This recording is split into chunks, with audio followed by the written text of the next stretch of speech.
Last class में हम लोग कर रहे थे अपना सेल्स के बारे में पढ़ा था हमने, है ना? कि ईएमएफ क्या होता है, वोल्टेज क्या होता है, फिर इंटरनल रेजिस्टेंस क्या होता है, एक्सटर्नल रेजिस्टेंस क्या होता है, वोल्टेज ड्रॉप क्या होता है। फिर मैंने बताया था कि अगर हमको एक पॉइंट का पोटेंशियल पता है, हम दूसरे पॉइंट का पोटेंशियल दोनों पॉइंट का पोटेंशियल डिफरेंस हम लोग कैलकुलेट कर सकते हैं, है ना? कैसे करते थे वो भी मैंने बताया था। अब हम आगे देखने जा रहे हैं। आज का जो टॉपिक है ना वो है किरचॉफ लॉ, ठीक है? हमारे फिजिक्स का जो सबसे इम्पोर्टेंट टॉपिक है ना यही वाला है। इसमें से बोर्ड में 3 मार्क का 4 मार्क का सवाल रहता ही रहता है, गारंटीड।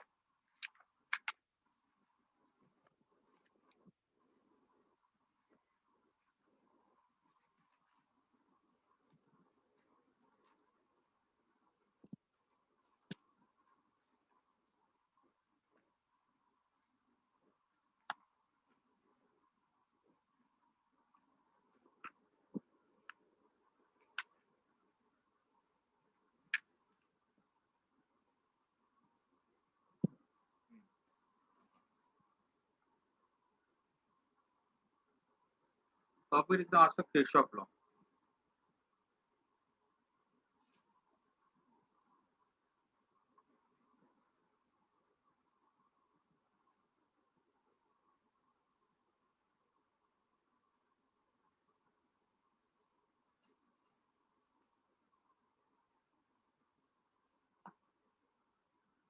एक मिनट।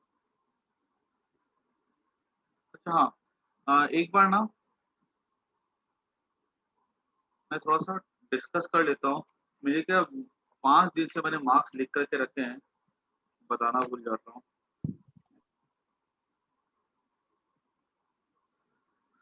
तो ना जो तुम लोग की जो टेस्ट हुई थी ना यहाँ पे, रचित के आए थे जो 20 मार्क की टेस्ट हुई थी, फिर मैंने 30 मार्क की टेस्ट की थी। जो 20 मार्क वाली टेस्ट हुई थी, वो थी वो किसकी टेस्ट थी? 30 मार्क की कैपेसिटर की हुई थी, ठीक है? 30 मार्क की। और उसके पहले 20 मार्क की टेस्ट अ, गॉस थ्योरम की हुई थी कि पोटेंशियल की हुई थी, है ना? ना मैंने उसके पहले जो भी 2 टेस्ट हुई थी, एक हुई थी कूलम्ब्स लॉ की और दूसरी हुई थी गॉस थ्योरम की। वो दोनों के मैंने मार्क्स व्हाट्सएप पे भेजे थे। रचित के आए थे 19 मार्क है पोटेंशियल में और कैपेसिटर में उसके हैं 23 मार्क। ध्रुवा के 18 मार्क है पोटेंशियल में और कैपेसिटर में है 23 मार्क। अवनी के पोटेंशियल में थे 17 मार्क और कैपेसिटर में थे 27 मार्क। समर्थ के पोटेंशियल में थे 20 के 20 और कैपेसिटर में है 27 मार्क। तन्मय के पोटेंशियल में थे 15 मार्क और कैपेसिटर में भी है 15 मार्क। तन्मय कहाँ है? तन्मय तुम्हारे इतने कम मार्क्स क्यों आ रहे हैं? हाँ तन्मय, तुमने कैपेसिटर चैप्टर नहीं पढ़ा था बिल्कुल भी?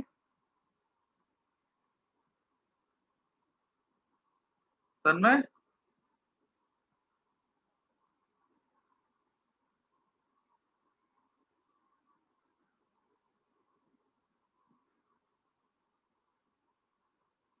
तो पढ़ा था तो मार्क्स क्यों नहीं आया? सुनो तन्मय, जिसके भी तन्मय, ये जो पूरा का पूरा जो मैंने डिस्कस किया था ना आंसर शीट, ठीक है? उसको नोटबुक में दोबारा लिखोगे, क्योंकि देखो मैं बताऊँ कैपेसिटर चैप्टर रिलेटिवली टफ है और पूरे आंसर्स लिख करके मेरे को भेजोगे तन्मय। ये तुम्हारी रिस्पॉन्सिबिलिटी है कि 2 दिन में मेरे को आंसर लिख करके भेज दोगे। नहीं तो मैं पेरेंट्स से बात करूँगा भई। ऐसे ऐसे थोड़ी पढ़ाई होगी। कश्यप के पहले टेस्ट पे थे 15 मार्क 20 में और दूसरे में कैपेसिटर में है 25 मार्क। जीवांशी तुम्हारे इतने कम क्यों थे फर्स्ट में? हाँ, जीवांशी, जीवांशी जॉइन नहीं की है।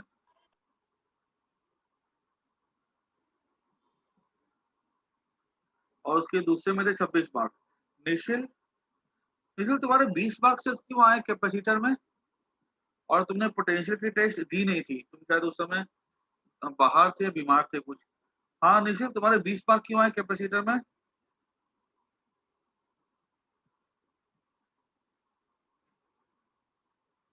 निशिल,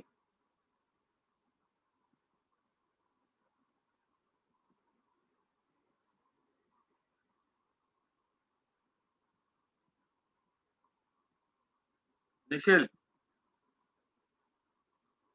अरे बोल दो, कोई दिक्कत नहीं है। टफ कुछ नहीं था, यही तुम लोग के प्रॉपर स्कूल एग्जाम में ऐसे ही क्वेश्चंस आएंगे। और जो क्वेश्चंस दे रहा हूँ ना मैं, उसमें मैक्सिमम क्वेश्चंस जो है ना, वो प्रीवियस ईयर से लिए गए।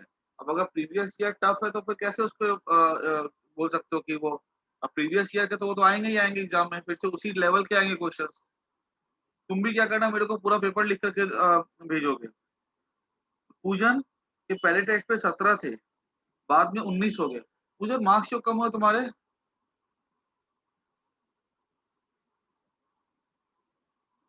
हाँ पूजन, सर कैपेसिटेंस में वो बाकी था, लास्ट का थोड़ा बहुत पढ़ना। ठीक है, तो एक काम करना, जो मैंने पेपर भेजा है ना, ठीक है, मुझे पूरा लिख करके भेजना। और जो मैंने क्वेश्चन पेपर भेजा है ना, ये बताओ 30, देखो क्वेश्चन पेपर था लगभग 30-45 मार्क का पेपर था वो, क्योंकि उसमें मैंने ऑप्शन कर दिए थे बहुत सारे। अगर तुम ईमानदारी से, ऑनेस्टली, अगर तुम पूरा का पूरा पेपर भी अगर अच्छे से लिख जाओ ना, ठीक है, एक एक आंसर को समझ करके, समझ जाओ तुम्हारा चैप्टर उसी में होगी, पूरा का पूरा पेपर। बिकॉज जो पेपर था ना, वो रिलेटिवली, देखो अगर बोल लो कि पेपर टफ था, तो ठीक है, मैं मानता हूँ पेपर थोड़ा टफ नहीं बोलूंगा, लेकिन स्टैंडर्ड पेपर है। तो एक क्वेश्चन पेपर पे तुम्हारा पूरा का पूरा चैप्टर कवर हो रहा है, ठीक है, तो इसलिए उसको अच्छे से लिख जाना। जेसिका के पहले टेस्ट पे थे 15 मार्क, और दूसरे टेस्ट पे भी है 15 मार्क। जेसिका ज्वाइन नहीं की है। और उमेश, तुमने टेस्ट नहीं दिया था, क्यों?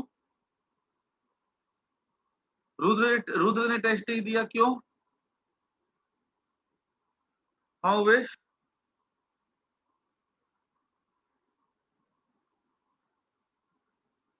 अरे बाहर थे तो बोलोगे ना सर मैं बाहर हूँ, कि टेस्ट ही नहीं दोगे? हाँ, इन्फॉर्म किया तुम मेरे को एक बार भी कि सर मैं बाहर हूँ?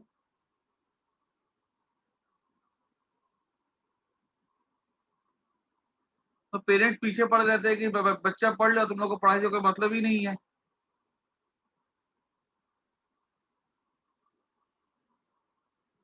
और रुद्र, तुमने टेस्ट क्यों नहीं दी थी कोई भी?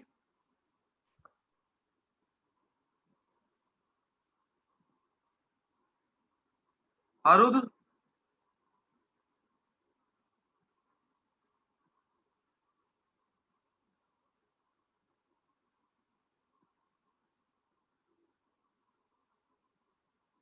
रुद्र,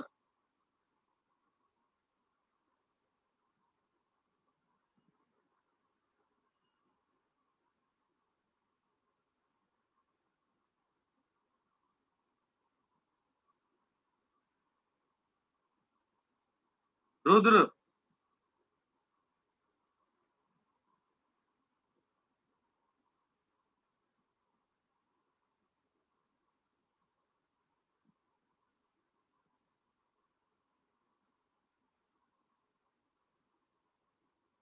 इधर फोन करना पड़ेगा।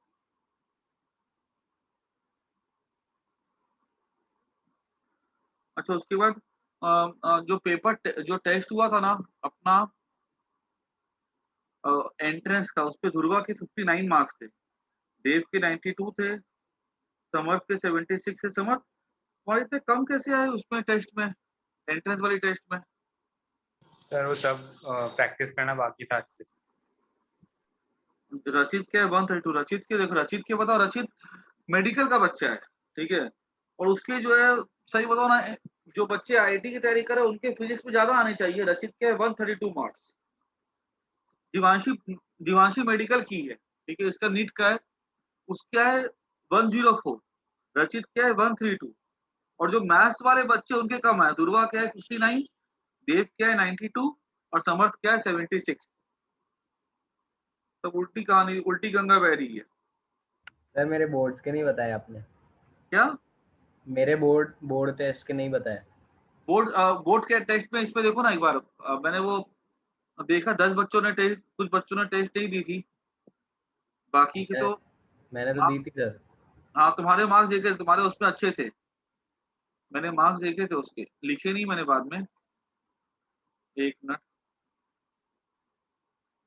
मैंने उसके मार्क्स लिखे नहीं थे, लेकिन हाँ मैंने चेक किया था, 10 बच्चों ने एग्जाम टेस्ट दी थी और बहुत सारे बच्चों ने टेस्ट भी नहीं दी थी। एक मिनट रुको, मैं देख रहा हूँ।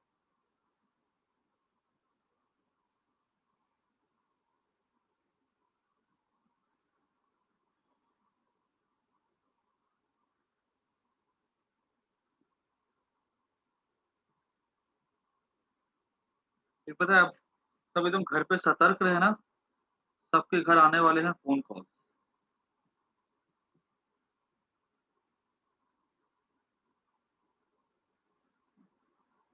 सारी मार्क्स की लिस्ट है मेरे पास, और भी मैं सबके घर फोन करने वाला हूँ।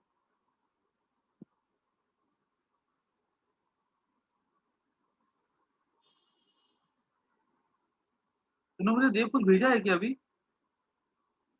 सर वो पीडीएफ को वैसे वापस भेजा था। मार्क्स की पीडीएफ चाहिए?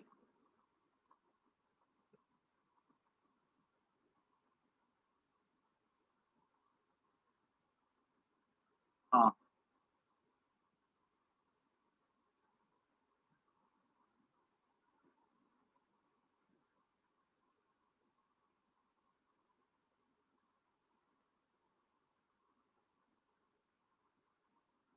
हाँ, करेक्शन थे उसमें कुछ क्वेश्चन में, वो मैं देख लेता हूँ। अभी जो बोर्ड की टेस्ट हुई थी उस पे समर्थ के आए थे 124, देव के थे 108, निखिल के थे 112 112, पूजन के थे 104, दिवांशी के कम है 72, दुर्वा के 112 है, रचित के 116 है, अवनी के 100 है, रुद्र के 28 है। बाकी बच्चों ने कोई टेस्ट दी नहीं है। और उसपे भी जो है ना, जो भी जिसके जो भी मार्क्स है ना उसमें, अ, अगर जो क्वेश्चन, एक क्वेश्चन था ना जिसके दो ऑप्शन सही थे, मतलब बी और डी रिपीटेड था, तो वो क्वेश्चन के मिल जाएंगे 4 मार्क। और एक और क्वेश्चन था उसमें, मुझे किसी ने भेजा था, शायद समर्थ ने भेजा था, एक क्वेश्चन में एरर था, तो उसके मिल जाएंगे 4 मार्क। तो अगर किसी बच्चे को उस क्वेश्चन में मार्क्स मिल चुके हुए हैं तो ठीक है, नहीं मिले तो उनको उस दो क्वेश्चन में मार्क्स मिलेंगे।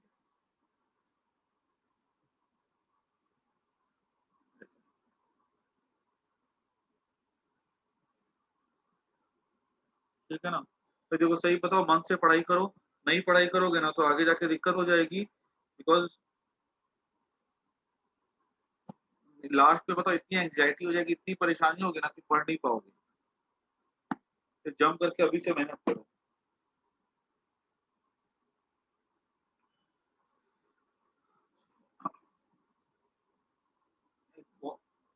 दो हफ्ते से एक हफ्ते से सोचा था कि मार्क्स भेजने, मार्क्स भेजने, तुम लोग आगे स्टार्ट करते फिर शफ लो।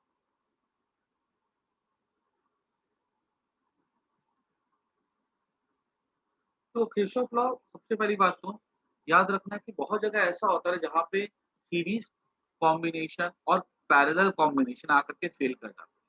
मान लो कोई सर्किट हमारा अगर ऐसा हो, ऐसे सेल लगा हुआ है और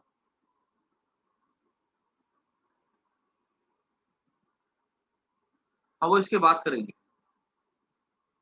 क्योंकि उसमें भी क्या इसका एप्लीकेशन होता है किरचॉफ लॉ।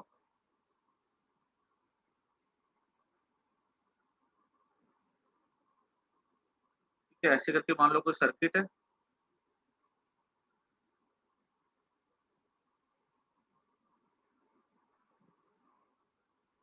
तो अगर मैं पूछूं कि R1 R2 R3 E1 E2 E3, ये 3 रजिस्टर है और 3 बैटरी है। अब मेरे से पूछा जाएगा कि ये सीरीज में है कि पैरेलल में है, तो ना तो ये सीरीज में, ना तो ये पैरेलल में, क्योंकि सीरीज पैरेलल में होने के लिए यहाँ ये बैटरी नहीं होनी चाहिए थी, ये बैटरी नहीं होनी चाहिए थी, ये बैटरी नहीं होनी चाहिए थी। तो ना तो ये सीरीज है ना ये पैरेलल। सीरीज पैरेलल ऐसा होता, पैरेलल में ऐसे बैटरी नहीं होती। ठीक है, ये ऐसा लगाते हैं सेल तो पैरेलल होता है, लेकिन यहाँ तो बीच में बैटरी आ रही है। अगर यहाँ करंट निकालने के लिए बोला जाए तो हम करंट निकाल ही नहीं सकते। हमारा जो भी जितने भी डंडे होते हैं सीरीज और पैरेलल के सब आके फेल कर जाते हैं। तो ऐसे सर्किट जब हमारे सामने आते हैं ना तो हम फिर फँस जाते हैं आकर के, और हमको इसके लिए कुछ ना कुछ उपाय चाहिए होता है। और वो उपाय कौन-सा लॉ है? Kirchhoff law. किरचॉफ लॉ अ अगर पूछा जाएगा क्या होता है तो बोल सकते हैं इट इज़ अ लॉ खाली it is law we use it to solve we use it to find current in complicated circuit.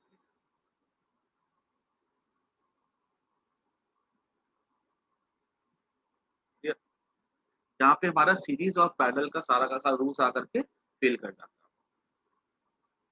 आगे बढ़ते हैं कि किरचॉफ लॉ को पढ़ने से पहले ना हमें कुछ-कुछ बेसिक टर्म्स आने चाहिए। बेसिक टर्म्स क्या-क्या होते हैं? जैसे देखो पहला टर्म, एक हो जाता है जंक्शन,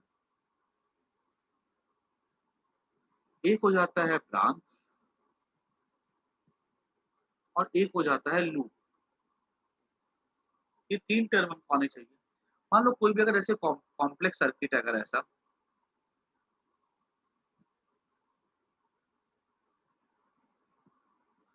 सीरीज पैरेलल में भी कर सकते हैं, वैसे कोई दिक्कत नहीं है।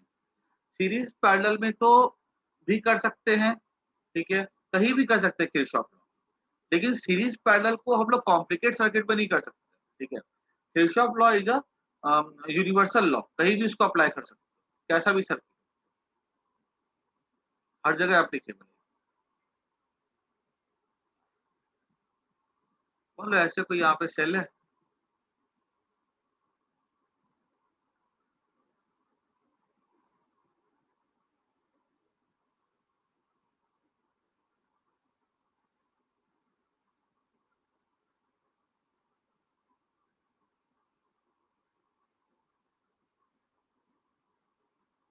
और यहाँ पर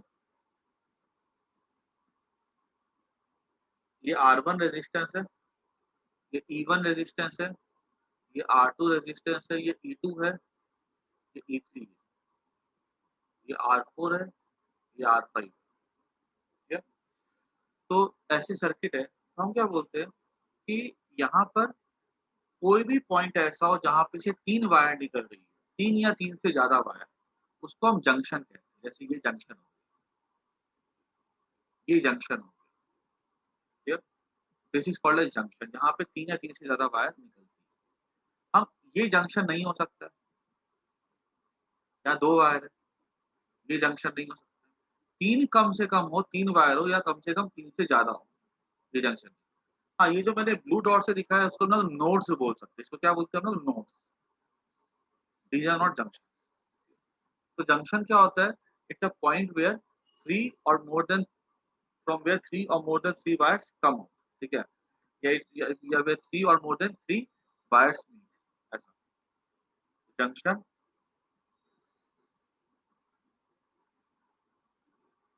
इज़ अ पॉइंट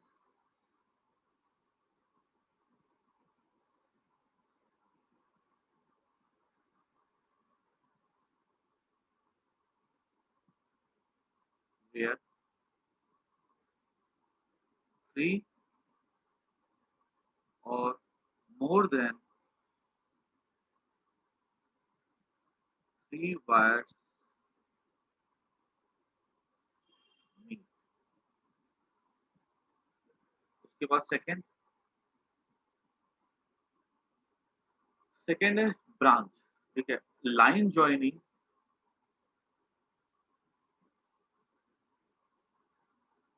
2 जंक्शन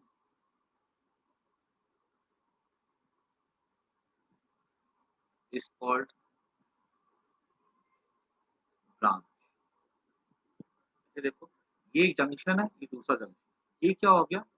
अगर मान लो मैंने इस सर्किट को नाम अगर ऐसा दे दिया ए, B, C, D, E, F, मैं बोलूँगा बीई एक ब्रांच है, BAFE एक ब्रांच है, BCDE एक ब्रांच, एक एक जंक्शन से दूसरे जंक्शन तक जाओ, जो रास्ता होता है उसको हम लोग क्या बोलते हैं? ब्रांच बोलते हैं। उसके बाद तीसरा नाम आता है लूप।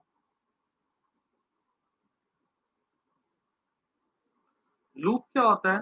लूप एक क्लोज्ड पाथ होता है, जहां से शुरू वहीं पे खत्म।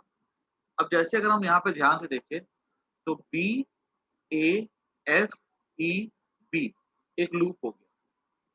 B C D E B एक लूप हो गया। ठीक है, तो लूप क्या होता है? अ क्लोज्ड पाथ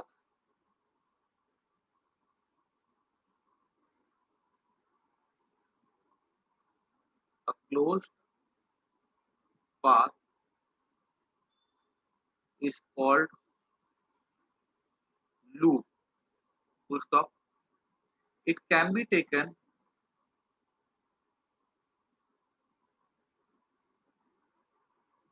clockwise और एंटी क्लॉकवाइज।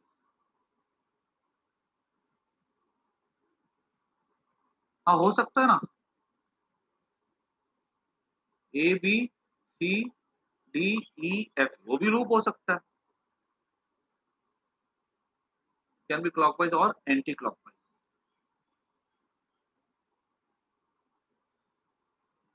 ठीक है, अब यहाँ पे अगर मुझे से पूछा जाएगा कि लूप का नाम दो, तो लूप का जब भी नाम देते ना तो जहां से शुरू करते वहीं पे खत्म करते हैं। जैसे अगर मैं इस क्वेश्चन पे देखूँ ना तो यहाँ 3 लूप है। एक लूप मैं कह सकता हूँ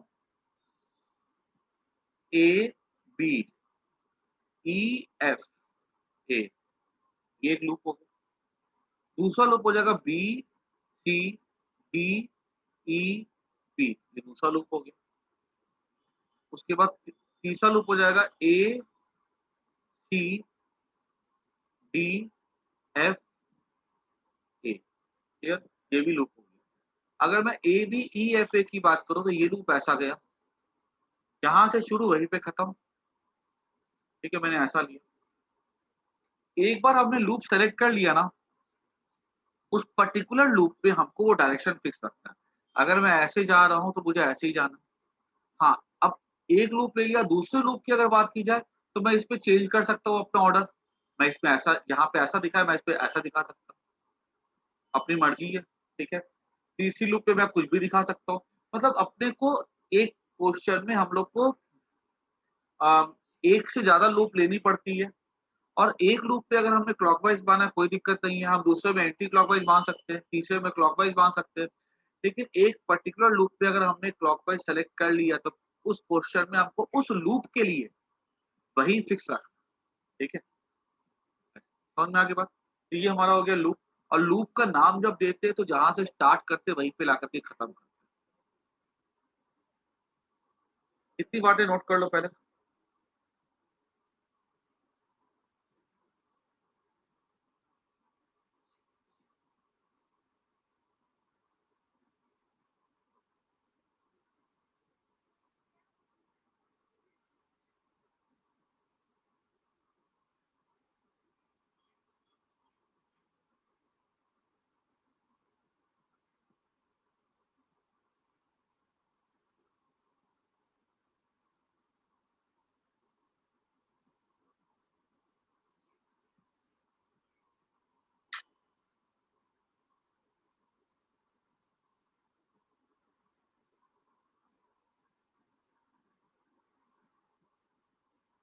ठीक है, आगे बढ़ते हैं।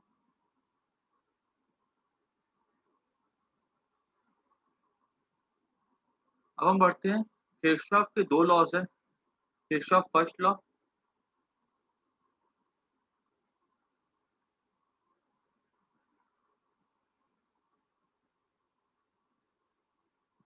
ठीक है, इसका दूसरा नाम होता है और करंट लॉ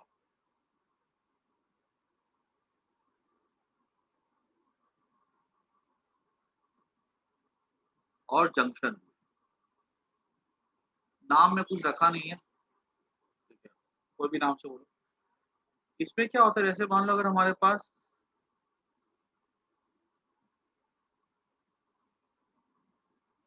अगर मान लो यहाँ से करंट अगर आती है 10 एम्पियर, यहाँ से करंट आती है मान लो 20 एम्पियर, ये जंक्शन है, यहाँ से करंट कितनी जाएगी 30 एम्पियर। जितनी करंट आएगी उतनी करंट जाएगी, सीधी सी बात। अगर हम यहाँ पे इसको हम ऐसा बोल सकते हैं सिंपल भाषा में, total current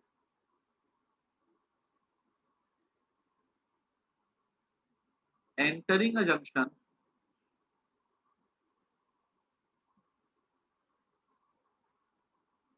is equal to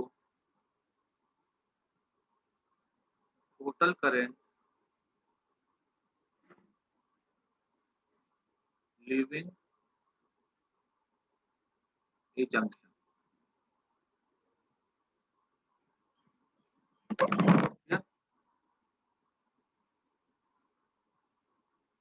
जितनी करंट आएगी उतनी करंट जाएगी, सीधी सी बात है।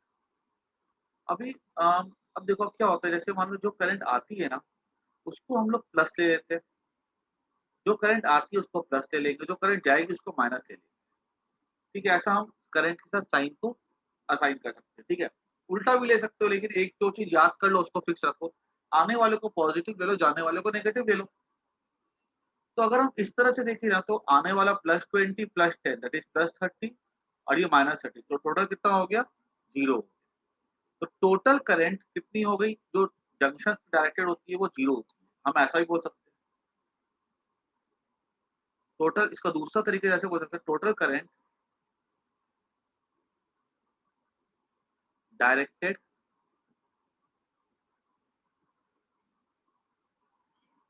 Towards a junction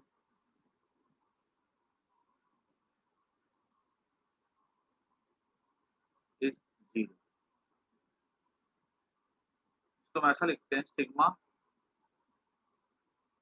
I equal to total current अगर हम ऐड कर दें, जो आने वाली करंट है और जो जाने वाली करंट है, अगर हम सबको अगर ऐड कर देते हैं तो हमें रिजल्ट कैसा मिलेगा 0। इस पे सिंपल सिंपल से क्वेश्चन भी आ सकते हैं, ऐसे देखो, ऐसा दिखा देगा।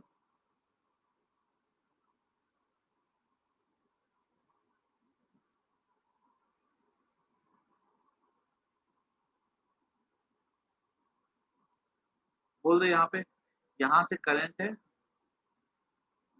10 एम्पियर और यहाँ से करंट है 2 एम्पियर। यहाँ पे कैसे करंट निकल रही है 1 एम्पियर और यहाँ पे करंट है 3 एम्पियर। यहाँ करंट जा रही है 20 एम्पियर। तो बताना है हमको कि यहाँ पे कितनी करंट है, ठीक है, और यहाँ पे कितनी करंट।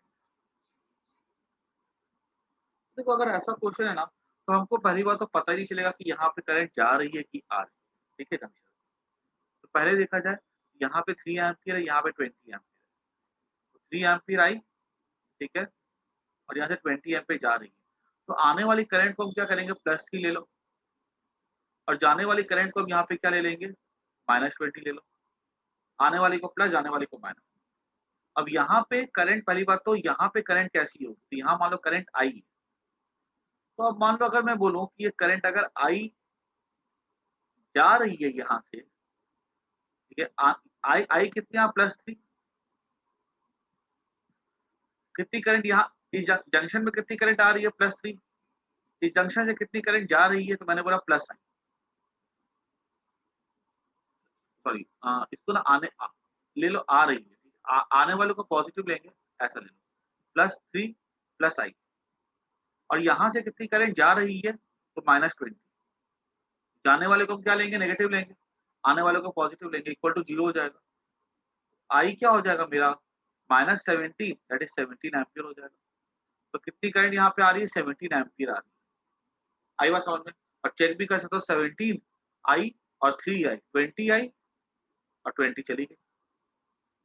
अगर मान लो हमारा आंसर, जैसे हम सिंपल सी बात है, मान लो करंट आ रही है और आने वाले को पॉजिटिव ले लो, अगर हमारा आंसर नेगेटिव अगर आ जाता है तो मतलब हम माने थे कि आ रही है, मतलब करंट जाएगी वहां। अब ये वाला पॉइंट देखो, यहाँ पे करंट आ रही है 2 एम्पियर, आने वाले को +2 लिया, आने वाले को +2 लिया। यहाँ से कितनी करंट जाएगी? तो 2 एम्पियर,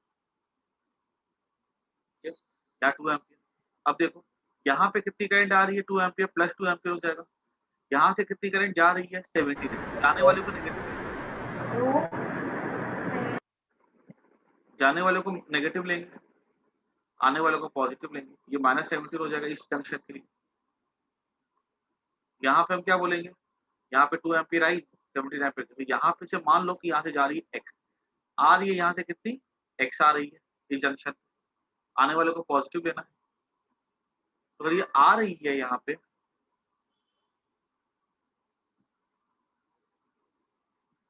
कहाँ पे 12 होगी? एक काम करो, थोड़ा सर्किट ये क्या पहला क्वेश्चन में थोड़ा टफ हो जाएगा, ये इसको छोड़ दो।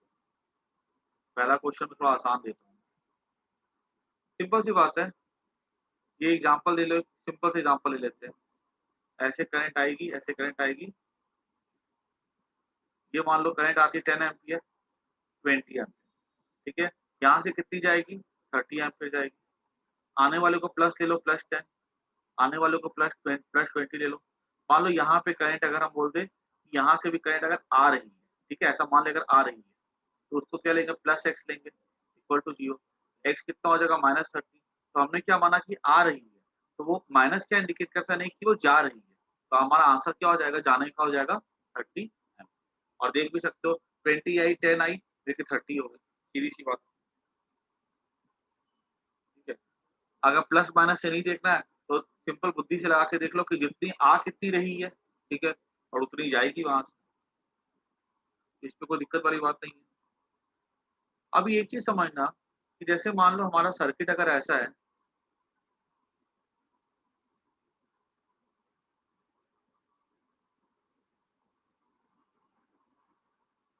ऐसा कोई भी कॉम्प्लेक्स सा सर्किट है,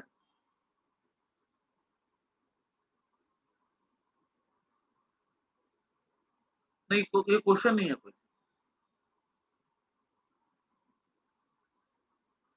ये सिर्फ समझा रहा हूँ मैं उसमें से। मान लो यहाँ से करंट अगर आती है I1, ठीक है? और यहाँ से करंट निकलती मान लो I2। तो अगर हमने यहाँ से I1 निकाला करंट, यहाँ से कितना जाएगा? ये I2 जाएगा। तो ये अगर I1 है,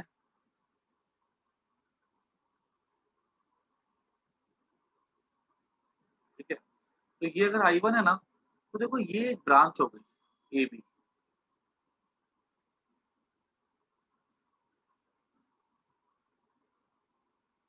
ABCDE। अगर हम बात करें तो AD क्या एक ब्रांच है? I2 करंट आया और यहाँ से कितना जा रहा है? I1 जा रहा है।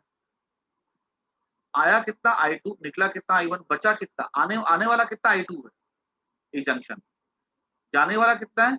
I1 है। तो यहाँ पे कितनी करंट जाएगी? I2 माइनस I1 जाएगी। यहाँ पर देखो फिर से जंक्शन आता है। अब इस जंक्शन में करंट कैसे डिवाइड करेंगे? तो एक चीज हमेशा याद रखना, एक रूल, कि current in a branch always remains same. अब ये जो ब्रांच देखी मैंने DCBA, यहाँ पे करंट I2 थी, यहाँ से I2 हिस्सा करंट का जाएगा,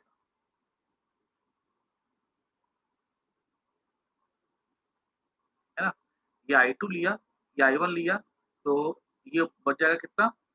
I1 माइनस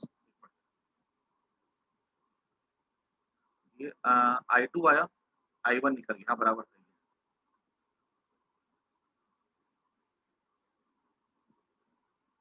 है।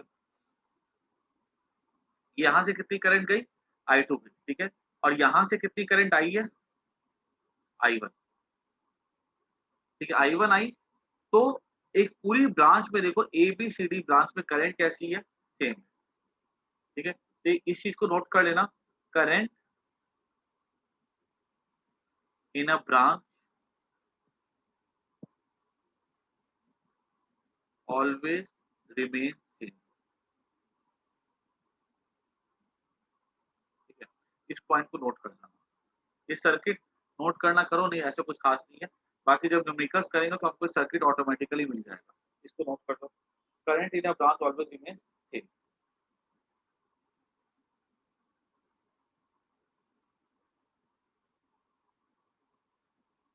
ठीक है, और किरचॉफ का फर्स्ट लॉ क्या है, जितनी करंट आएगी उतनी करंट जाएगी।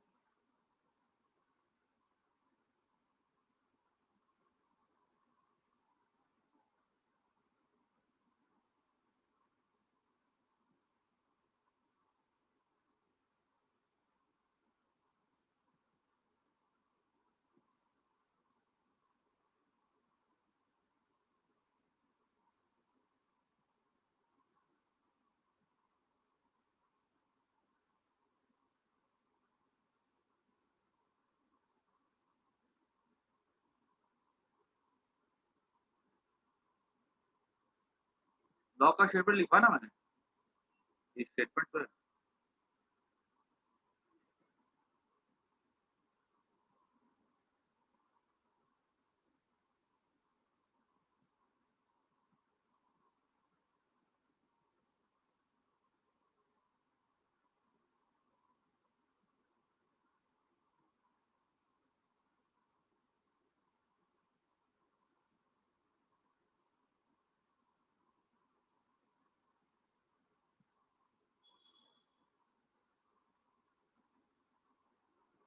तो उसके बाद देखो नेक्स्ट लॉ,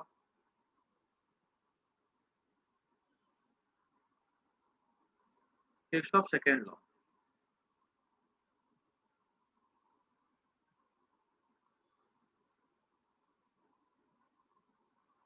और वोल्टेज लॉ और loop law.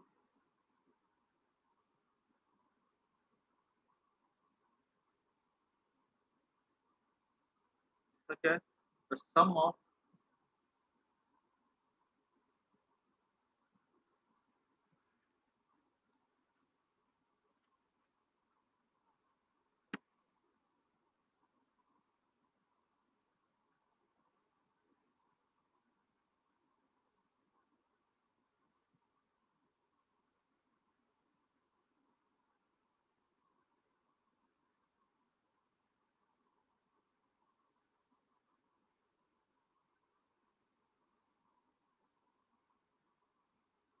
change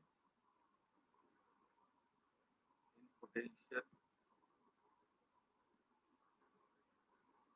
across change potential of the charge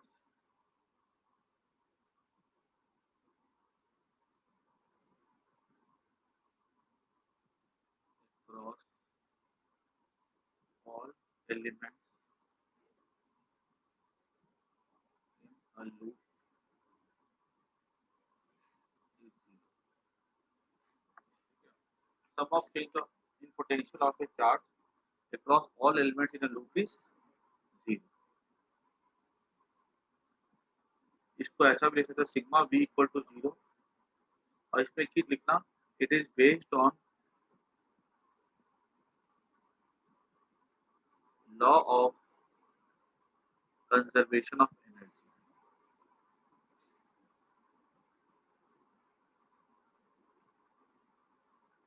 ठीक है, और इसमें ना एक चीज लिखे ना, इट इज, जो फर्स्ट लॉ था ना, इट इज बेस्ड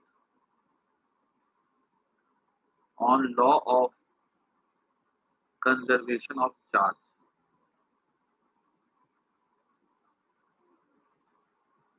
ठीक है, फर्स्ट लॉ में ना लिखे ना, it is based on law of conservation of charge, और सेकंड लॉ में लिखना, it is based on law of conservation of energy. बहुत बार ये क्वेश्चन 1 मार्क में आता है, इसको नोट कर लो।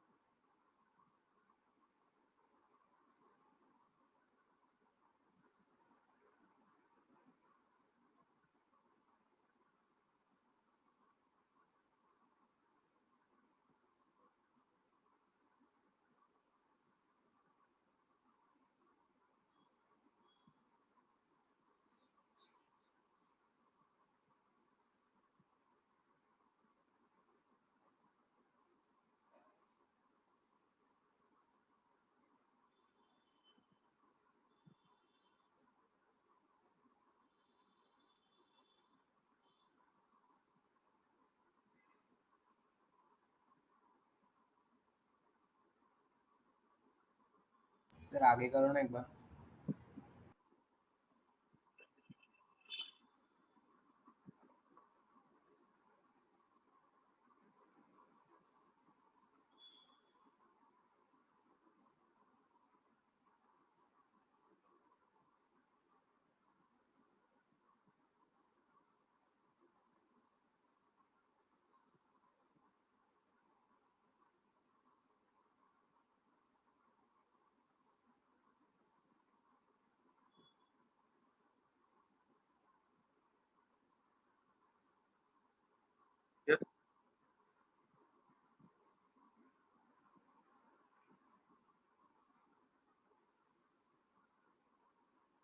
बाद इसमें किरचॉफ सेकंड लॉ में से क्या ध्यान रखना है कि जो मैंने बातें बता के रखी हुई है ना, मान लो अगर ऐसे एक सेल है, अगर आप ऐसे जा रहे हैं तो पोटेंशियल क्या होगा, चार्ज का बढ़ेगा, potential will increase.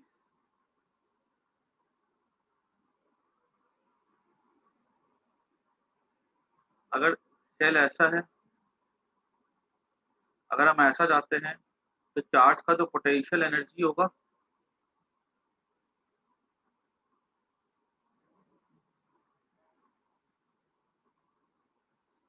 Energy will decrease. जो बातें हमने पहले पढ़ के रखी थी ना, वही चीजें। अगर मान लो ऐसे कोई रेजिस्टर है, करंट अगर ऐसे फ्लो कर रही है, ठीक है, तो पोटेंशियल एनर्जी और द चार्ज विल डिक्रीज।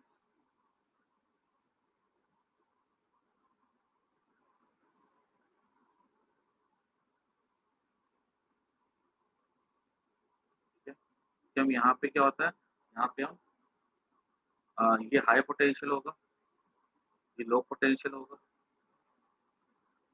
तो अगर हम ऐसे जाते हैं तो हम हाई पोटेंशियल से लो पोटेंशियल जा रहे हैं, मतलब यहाँ पे चार्ज की एनर्जी क्या होगी, वो कम हो जाएगी।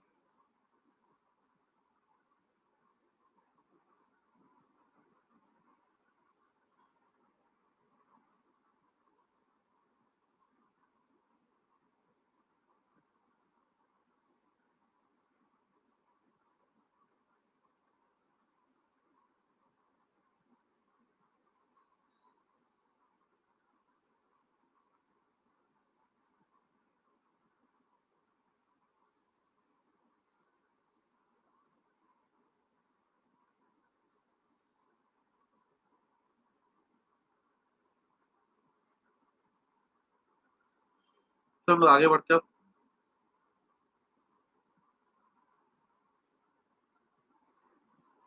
अब पोटेंशियल पे ना हम लोग एक नेक्स्ट टॉपिक देखने जा रहे हैं।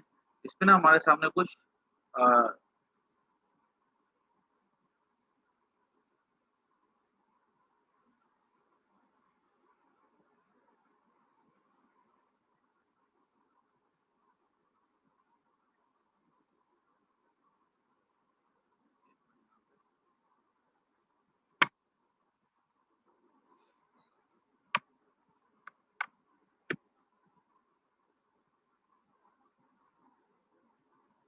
एक मिनट,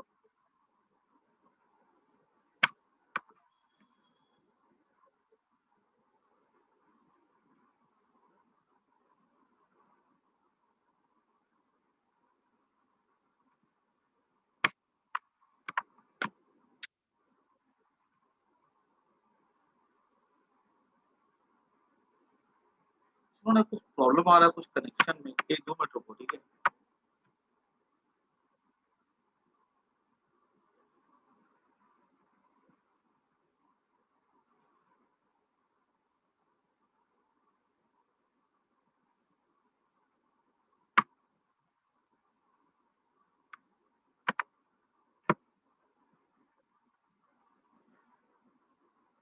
इसमें ना पता नहीं कुछ पेन टैबलेट कुछ कनेक्ट नहीं हो पा रहा, कुछ दिक्कत आ रही है।